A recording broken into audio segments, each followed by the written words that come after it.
नमस्कार दोस्तों, स्वागत है आपका अपने YouTube चैनल राहुल सावरना जीएस पर। दोस्तों, आज हम आपको एसएससी जीडी के लिए स्पेशल इन्हें आज से पर डे आपके एसएससी का एग्जाम जो आने वाला एसएससी जीडी का एग्जाम है, लाखों बच्चे एसएससी जीडी में साइंस से जो सवाल पूछे जा रहे हैं। एसएससी ने 2017 के बाद से जो पैटर्न में बदलाव किया है और थोड़ा सा लेवल को बढ़ाया है, इसमें जीडी के बच्चे काफी परेशान हैं। तो उम्मीद करते हैं कि यदि आप रेगुलर, आज हम आपके एसएससी जीडी के लिए 7वां क्लास लेकर आए हैं। इससे पहले 1, 2, 3, 4, 5, 6 क्लास ऑलरेडी हम पढ़ा चुके हैं। तो आज से रेगुलर सुबह के 9:30 बजे, मंडे टू फ्राइडे, याद रखिएगा, मंडे टू फ्राइडे सुबह के 9 बजे एसएससी जीडी वाले बच्चों के लिए हम साइंस का स्टडी लेकर आए हैं। तो आप लोग इसका आनंद लीजिए, अपने दोस्तों के बीच इसे मैक्सिमम शेयर कीजिए, ताकि आपके दोस्त जो एसएससी जीडी की फॉर्म भरे होंगे, एसएससी, एलडीसी, सीजीएल का एग्जाम देंगे, उस एसएससी के एग्जाम के लिए ये साइंस सीरीज जो है रामबाण साबित होगा। तो आइए चलते हैं इन प्रश्नों की ओर, जिस प्रश्न के बारे में आपको जानना है, जिससे संबंधित सवालें आपसे एग्जाम में पूछी जाती है। तो आइए देखिए, पहला क्वेश्चन क्या आता है। ये एक बेहतर सा क्वेश्चन है, सभी लोग जल्दी जुड़ जाइए और थोड़ा शेयर कीजिए, ताकि आपके दोस्त लोग हमसे जुड़ सके और वो साइंस की दुनिया में जो समस्या उनको महसूस होता है, इन समस्याओं का समाधान हो सके। तो आइए मेरे दोस्त, ये क्वेश्चन कहता है कि वायुमंडलीय अपवर्तन के कारण, यानी वायुमंडल में क्या होता है, प्रकाश का अपवर्तन होता है। तो इस प्रकाश के अपवर्तन के कारण क्या होता है कि सूर्य उदय और सूर्यास्त में लगभग डैश तक की देरी हो सकती है। देखिएगा, इस प्रकाश के अपवर्तन के कारण क्या होता है कि सूर्य उदय से लगभग 1.5 से 2 मिनट पहले और सूर्यास्त के लगभग 1.5 से 2 मिनट बाद तक भी आपको सूर्य दिखाई देता है। तो वही कहता है कि सूर्योदय और सूर्यास्त में लगभग 10 मिनट का देर होता है, तो लगभग 1.5 से 2 मिनट का देर होता है। तो इस ऑप्शन के अकॉर्डिंग इसका आंसर क्या हो जाएगा, 2 मिनट। अब देखिए, आपके ऑप्शन में 2 मिनट था, 4 मिनट था, 1 मिनट था, 3 मिनट था, और इस तरह से और एग्जाम में, ये एसएससी के एग्जाम में पूछा गया सवाल है। तो उम्मीद करते हैं कि इस तरह के सवाल यदि आपसे एग्जाम में पूछा जाएगा तो क्लियर हो गया कि सूर्य उदय से कुछ समय पहले और सूर्यास्त के कुछ देर बाद भी सूर्य का दिखाई देना किसका उदाहरण है, तो ये प्रकाश के अपवर्तन का। ध्यान दें बाबू, सूर्य उदय से कुछ देर पहले और सूर्यास्त के कुछ देर बाद भी जो आपको सूर्य दिखाई पड़ता है, वो किसके वजह से, तो आपको प्रकाश के अपवर्तन के वजह से। तो ये एग्जाम्पल किसका होगा, प्रकाश के अपवर्तन का एग्जाम्पल होगा कि सूर्योदय से कुछ देर पहले और सूर्यास्त के कुछ देर बाद भी आपको सूर्य दिखाई पड़ता है। ये प्रकाश के अपवर्तन का उदाहरण है। लेकिन कितने समय पहले और कितने समय बाद दिखाई पड़ता है, वो टाइम पूछा, तो लगभग 1.5 से 2 मिनट का समय लगता है। तो आपके ऑप्शन के हिसाब से इसका आंसर क्या होगा मेरे दोस्त, ऑप्शन नंबर डी, यानी 2 मिनट का समय लगता है। क्लियर। चलिए, अगला सवाल कहता है कि एक वस्तु को 10 सेंटीमीटर की फोकस लंबाई वाले एक उत्तल लेंस के मुख्य अक्ष पर रखा जाता है। यानी एफ का मान कितना दे दिया भाई, एफ का मान दे दिया 10 सेंटीमीटर। यानी एक उत्तल लेंस की फोकस दूरी कितना दे दिया भाई, तो उत्तल लेंस की फोकस दूरी पॉजिटिव होती है, तो एफ का मान दे दिया आपको 10 सेंटीमीटर। कहता है यदि लेंस से वस्तु दूरी 30 सेंटीमीटर हो, यानी वस्तु का दूरी को यू से डिनोट करेंगे, तो यू का मान कितना हो जाएगा भाई, यू का मान हो जाएगा -30 सेंटीमीटर। एसएससी में देखिएगा आजकल न्यूमेरिकल पूछने लगा है, सीजीएल में भी, एलडीसी का भी कोई सेट उल्टा के देखिएगा तो एक बार वो न्यूमेरिकल जो है पूछता है। तो ये न्यूमेरिकल आपके एसएससी के पूछे गए न्यूमेरिकल से, और हम उम्मीद करते हैं यदि आप एसएससी में श्योर इस बार रिजल्ट चाहते हैं, तो आप हमसे डेली मंडे टू फ्राइडे सुबह के 9 बजे आप मेरे साथ लाइव आइए, आप मेरे साथ रहिए,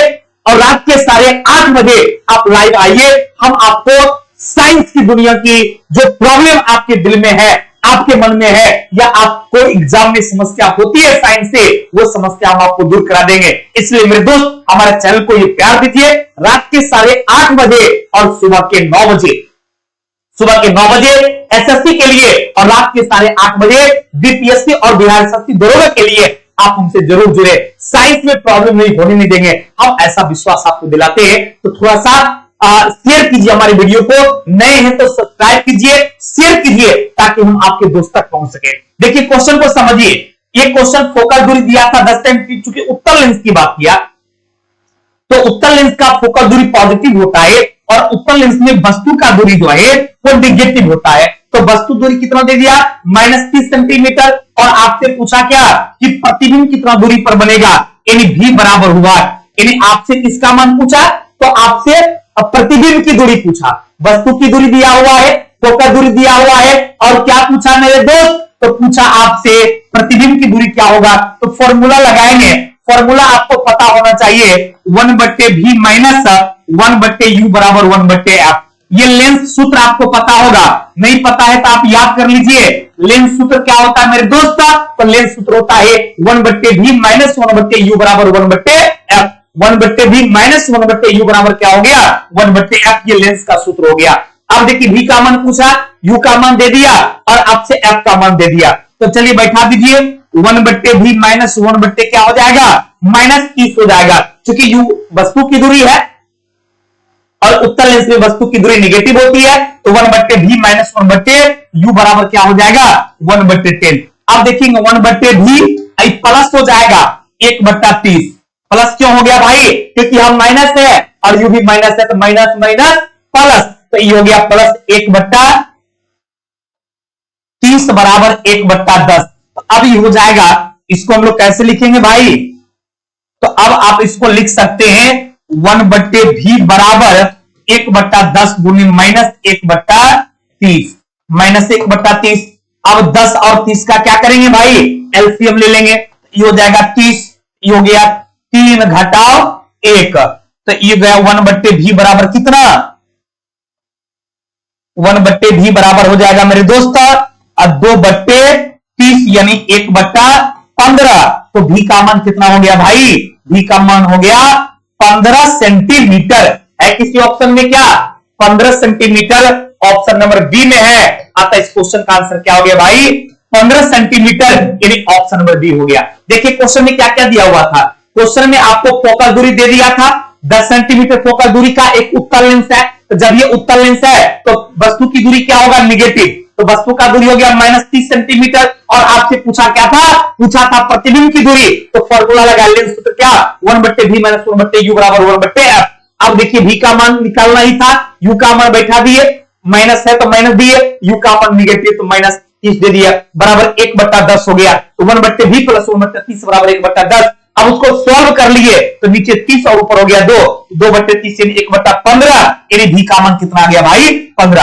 यानी u और f का मान आप बैठा के आसानी से v का मान निकाल सकते हैं। तो v का मान आपका कितना आ गया मेरे दोस्त, तो आपका यहां पर आप देखिए कि v का मान जो है ये आपका 15 सेंटीमीटर आ गया। क्लियर, कोई कंफ्यूजन, तो प्रतिबिंब की दूरी पूछ रहा था, तो कितना सेंटीमीटर हो गया 15 सेंटीमीटर। आगे बढ़े, चलिए अगला सवाल कहता है कि विद्युत चुंबक डैश की बनी होती है, यानी विद्युत चुंबक जो है वो आपका नर्म लोहे का बना होता है। विद्युत चुंबक नर्म लोहे का बना होता है, और अस्थायी चुंबक की बात करेगा तो वो स्टील यानी इस्पात का बना होता है। तो ये विद्युतीय चुंबक की बात किया था, तो ये आंसर हो जाएगा, ये नर्म लोहे की क्या होती है, कोर का बना होता है। विद्युतीय चुंबक जो है नर्म लोहे के कोर का बना होता है, और अस्थायी चुंबक की बात करता है तो वो इस्पात के कोर का बना होता है। अगला क्वेश्चन, निम्नलिखित में से कौन उष्मा का सबसे अच्छा सुचालक होगा।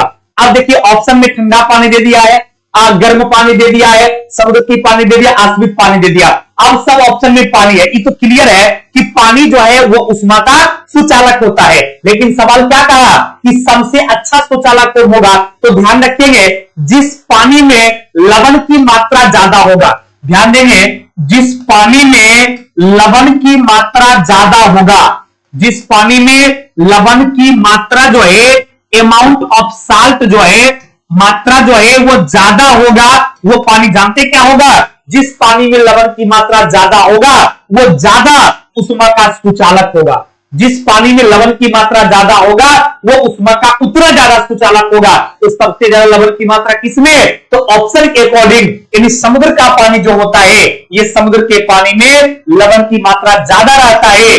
अतः आंसर क्या होगा? ऑप्शन नंबर सी, यानी समुद्र के पानी में लवण की मात्रा चूंकि ज्यादा रहता है, अतः वह सबसे ज्यादा उष्मा का सुचालक होगा। अतः आंसर हो जाएगा ऑप्शन नंबर सी, यानी ना ठंडा पानी होगा, ना गर्म पानी होगा और ना आश्रित पानी होगा। कौन पानी होगा? तो समुद्र का पानी होगा उष्मा का सबसे ज्यादा सुचालक। उष्मा का सबसे ज्यादा सुचालक कौन होगा भाई? तो समुद्र का पानी हो जाएगा। तो आंसर क्या होगा? जिस कॉन्सेप्ट क्या है कि जिसमें लवण की मात्रा जितना ज्यादा होगा वह उतना ज्यादा उष्मा का सुचालक होगा। क्लियर? तो आंसर क्या हो गया भाई? Option number C. पक्का ना? चलिए अगला क्वेश्चन कहता है किस तत्व के बाह्यतम कोश में 2 इलेक्ट्रॉन होता है? ध्यान देंगे मेरे दोस्त, जो ग्रुप 2 का एलिमेंट्स होगा उसके आउटर मोस्ट शेल में 2 होगा।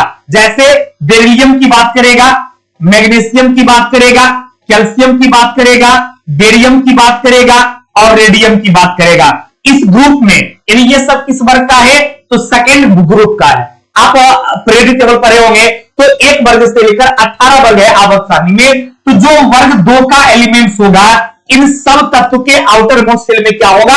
2 इलेक्ट्रॉन होगा। तो क्वेश्चन था बाह्यतम कोश में 2 इलेक्ट्रॉन होगा, बेरिलियम में भी, मैग्नीशियम में भी, कैल्शियम में भी, बेरियम में भी और रेडियम में भी। चूंकि वर्ग 2 का है तो आउटर मोस्ट शेल में 2 इलेक्ट्रॉन होगा। अब ऑप्शन देखेंगे, ये पोटेशियम की बात किया, इसमें 1 होता है, लिथियम की बात किया 1 होता है, कैल्शियम की बात किया 2 होता है, सोडियम की बात किया 1 होता है। क्योंकि सोडियम, पोटेशियम, लिथियम ये सब ग्रुप 1 का है और कैल्शियम क्या है? ये ग्रुप 2 का है। अतः आंसर क्या होगा? ऑप्शन नंबर सी, यानी आंसर कैल्शियम होगा। क्योंकि यह पीरियोडिक टेबल आप देखे होंगे, आप हमारे चैनल के वीडियो में जब जाइएगा तो पीरियोडिक टेबल का लगभग 3-4 पार्ट्स होगा। पीरियोडिक टेबल आप लोग जरूर देखिएगा, क्योंकि पीरियोडिक टेबल केमिस्ट्री के रीढ़ की हड्डी है और उसकी पूरी कॉन्सेप्ट, सिर्फ क्वेश्चन नहीं, पीरियोडिक टेबल का पूरा कॉन्सेप्ट बता चुके हैं कि कौन किस वर्ग का होगा, तो आउटर मोस्ट शेल में कौन सा इलेक्ट्रॉन होगा, किसका क्या उपनाम है, किससे संबंधित क्या क्वेश्चन पूछा जाता है, पूरी पीरियोडिक टेबल में ऑलरेडी पढ़ा चुके हैं। आप वो वीडियो जरूर देख लीजिएगा। क्लियर ना? जिनको पीरियोडिक टेबल में समस्या है, उससे क्वेश्चंस नहीं बनते हैं, वो स्टूडेंट जरूर पीरियोडिक टेबल का वीडियो आप लोग देख लीजिएगा। क्लियर? ऑलरेडी वीडियो में जाइएगा, प्लेलिस्ट बना हुआ है, वहां पर सर्च कर लीजिएगा तो आपका आ जाएगा पीरियोडिक टेबल में मेरा, और उसको आपको 2-3 पार्ट सीखता होगा। आप सारे पार्ट को देखिएगा तो आपको सारे महत्वपूर्ण एलिमेंट्स भी याद हो जाएगा और क्वेश्चंस भी आपसे बन जाएगा। तो चलिए आइए, तो वर्ग 2 का था तो आंसर क्या हो गया? सी, यानी बेरिलियम हो, मैग्नीशियम हो, कैल्शियम हो, ये सब का क्या होगा? बाह्यतम कोश में 2 इलेक्ट्रॉन होगा। और यदि बात करेगा आपसे हाइड्रोजन का, लिथियम का, सोडियम का, पोटेशियम का, रुबिडियम का, सीजियम का और फ्रांसियम का, यदि एक वर्ग की बात करेगा जो फर्स्ट ग्रुप का होगा, इन सारे तत्व का बाह्यतम कक्षा में कितना इलेक्ट्रॉन हो जाएगा भाई? तो 1 इलेक्ट्रॉन हो जाएगा। क्लियर? एक ग्रुप का होगा तो 1 और 2 ग्रुप का होगा तो आउटर मोस्ट शेल में 2 इलेक्ट्रॉन। अगला क्वेश्चन कहता है तत्व का परमाणु सबसे बड़ा, यदि कहता है इनमें से ऑप्शन में देखिए किस तत्व का परमाणु सबसे बड़ा और किस तत्व का परमाणु सबसे छोटा। थोड़ा टाइपिंग मिस्टेक है। ये क्वेश्चन आपसे ये कह रहा था कि इस ऑप्शन में किस तत्व का परमाणु सबसे बड़ा होगा और किस तत्व का परमाणु सबसे छोटा होगा। तो ध्यान देंगे, इसमें नियम क्या होता है कि वर्ग में यदि आप ऊपर से नीचे आते हैं तो परमाणु का आकार बड़ा होता है। जैसे आपका हाइड्रोजन है, लिथियम है, सोडियम है, पोटेशियम, रुबिडियम, सीजियम और फ्रांसियम। ये जब हमारा पीरियोडिक टेबल का जो वीडियो है, यदि आप लोग पीरियोडिक टेबल का वीडियो नहीं मेरा देखे हैं तो आप जाएंगे वीडियोज में सर्च करेंगे तो आपको मिल जाएगा। चूंकि लगभग 200 वीडियो हो चुका है, तो शुरुआती दौर के वीडियोज में जब आप जाएंगे तो आपको सेल का, पीरियोडिक टेबल का, ये क्या बोलते हैं, ये सेल डिवीजन का, टिश्यू का बहुत सारा वीडियो मिलेगा। छोटी वाली वीडियो में आप जब जाएंगे तो वहां से आपको ये क्लियर हो जाएगा कि, और बता चुके हैं कि वर्ग में ऊपर से नीचे जाएंगे तो आपके परमाणु का आकार बड़ा होगा। तो सबसे बड़ा परमाणु का आकार किसका होगा? फ्रांसियम का है। किसी ऑप्शन में क्या? तो फ्रांसियम ऑप्शन नंबर डी में है। अतः इसका आंसर क्या होगा? किस परमाणु का सबसे बड़ा आकार होगा? तो फ्रांसियम का। और सबसे छोटा किसका होगा? तो हीलियम का। ऑप्शन के अकॉर्डिंग, चूंकि आवर्त में जो जितना दायर आता है उसका आकार उतना छोटा होता है, तो हीलियम आप देखिएगा कि आपका हीलियम जो है ये वर्ग 18 में है, तो सबसे दाया है। तो जो जितना दाया रहेगा उसका परमाणु आकार उतना छोटा होगा और जो जितने नीचा होगा उसका परमाणु आकार उतना बड़ा होगा। तो फ्रांसियम सबसे नीचे है तो परमाणु आकार क्या होगा? सबसे बड़ा होगा। इसका परमाणु आकार क्या होगा मेरे दोस्त? सबसे बड़ा होगा। और हीलियम सबसे उधर है तो इसका सबसे छोटा होगा। इसका सबसे क्या होगा भाई? तो इसका सबसे छोटा होगा। तो आंसर क्या हो गया? Option number D. क्लियर? चलिए अगला सवाल कहता है कि HCFC का विस्तार क्या है? यह है आपका हाइड्रोक्लोरोफ्लोरोकार्बन। यह हाइड्रोक्लोरोफ्लोरोकार्बन यानी ऑप्शन नंबर बी। यानी CFC आप लोग पढ़े होंगे, क्लोरोफ्लोरोकार्बन जो क्या करता है आपके मतलब ओजोन परत में जो है इसकी मात्रा बढ़ने से ओजोन की मोटाई जो है लगातार बढ़ती जा रही है। तो वो CFC क्लोरोफ्लोरोकार्बन जो है जो जिसको हम लोग ये पृथ्वी के लिए हानिकारक मानते हैं जिस गैस को, वो क्लोरोफ्लोरोकार्बन में H लगा दिया गया, हो गया हाइड्रोक्लोरोफ्लोरोकार्बन। यानी आंसर क्या हो गया? ऑप्शन नंबर बी हो गया। क्लियर? अगला क्वेश्चन है कि पाचन में मदद करने के लिए शरीर में कौन सा एसिड प्रयोग किया जाता है? यानी आपका डाइजेस्टिव सिस्टम में जो है आप स्टोमक के बारे में पढ़े होंगे, यानी अमाशय के बारे में पढ़े होंगे। तो आपका जो स्टोमक है इससे एक अम्ल निकलता है और अमाशय से जो एसिड निकलता है उसको HCl कहते हैं, अर्थात हाइड्रोक्लोरिक अम्ल कहते हैं। आपके अमाशय से जो अम्ल निकलता है वो हाइड्रोक्लोरिक अम्ल है जो भोजन के पाचन में सहायता प्रदान करता है और कुछ भोजन के रोगाणुओं को भी भक्षण करता है। तो आंसर क्या होगा? HCl यानी हाइड्रोक्लोरिक एसिड, यानी ऑप्शन नंबर डी हो जाएगा। पाचन में कौन मदद किया? तो हाइड्रोक्लोरिक एसिड जो है। और किसमें पाया जाता है? कभी कभी क्वेश्चन पूछेगा कि HCl किसमें पाया जाता है? तो आपका HCl जो है ये स्टोमक में पाया जाता है, अर्थात अमाशय में पाया जाता है। क्लियर हो गया? अगला सवाल कहता है निम्नलिखित में से कौन सा कोलेस्ट्रॉल का उल्लेख नहीं करता है? देखिए कोलेस्ट्रॉल जो है आपका कम घनत्व वाले लिपोप्रोटीन कोलेस्ट्रॉल का निर्माण करता है, उच्च घनत्व वाले लिपोप्रोटीन भी कोलेस्ट्रॉल का निर्माण करेगा। अब देखिए रेसेस फैक्टर दे दिया, ध्यान देंगे ये आपसे RH फैक्टर के बारे में दे दिया। तो आपको पता है कि ये RH फैक्टर जो है ये किससे रिलेटेड है? तो आपका RH फैक्टर जो है ये ब्लड से रिलेटेड है। RH फैक्टर किससे रिलेटेड है भाई? तो आपका RH फैक्टर जो होता है ये RH फैक्टर ब्लड से अर्थात ये रक्त से संबंधित है। तो ये कभी कोलेस्ट्रॉल से संबंधित होगा? तो नहीं होगा। तो क्या नहीं करता है? तो आंसर क्या हो गया? ऑप्शन नंबर सी हो जाएगा। क्यों? क्यों आपको पता है ये RH फैक्टर जो है ये ब्लड से रिलेटेड है। यानी ब्लड जिसका पॉजिटिव होता है उसका RH प्लस माना जाता है और जिसका ब्लड निगेटिव होगा उसको RH माइनस। यानी जिसमें RH फैक्टर पाया जाता है उसका जैसे A पॉजिटिव या AB पॉजिटिव या B पॉजिटिव या O पॉजिटिव, जिसमें RH फैक्टर रहेगा उसका ब्लड ग्रुप पॉजिटिव होगा और जिसमें नहीं रहेगा उसका ब्लड ग्रुप नेगेटिव होगा। तो ये आपके रक्त से संबंधित है। क्लियर? अगला सवाल कृत्रिम गुर्दा निम्नलिखित में से किस सिद्धांत पर काम करता है? कृत्रिम गुर्दा का मतलब हो गया कि जिस गुर्दा का मतलब क्या हो गया भाई?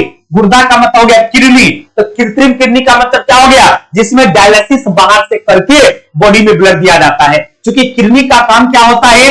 रक्त को छानना। यानी किडनी क्या करता है? ये रक्त को छानने का काम करता है। किडनी क्या करता है भाई? तो किडनी जो है ये रक्त को छानने का काम करता है। तो आपके बॉडी में डायलिसिस नहीं हो पाती है, रक्त नहीं छाना पाता है, तो डायलिसिस बाहर से कर दिया जाता है जिसको कृत्रिम किडनी किया जाता है, यानी आर्टिफिशियल किडनी कहा जाता है। तो आंसर क्या होगा? ऑप्शन नंबर सी हो जाएगा। यानी डायलिसिस कृत्रिम गुर्दा किसके सिद्धांत पर काम करेगा? तो कृत्रिम किडनी जो है वो गुर्दा जो है वो डायलिसिस के सिद्धांत पर काम करता है। तो आंसर हो गया ऑप्शन नंबर सी। यानी आर्टिफिशियल किडनी के बारे में बोला और किडनी का काम है ब्लड को छानना। तो डायलिसिस में क्या होता है? बाहर से ब्लड को छाना जाता है जिसको आर्टिफिशियल किडनी के नाम से जाना जाता है। क्लियर? चलिए मेरे दोस्त आज हम आपकी सेवा ये रोकते हैं। इसी तरह से मंडे टू फ्राइडे आपसे मेरी मुलाकात होगी सुबह के 9 बजे और रात के 8:30 बजे। रात के 8:30 बजे आप लोग लाइव जरूर आइए ताकि आप अच्छे अच्छे प्रश्नों को सीख सके, जान सके। थैंक यू वेरी मच, बहुत बहुत धन्यवाद।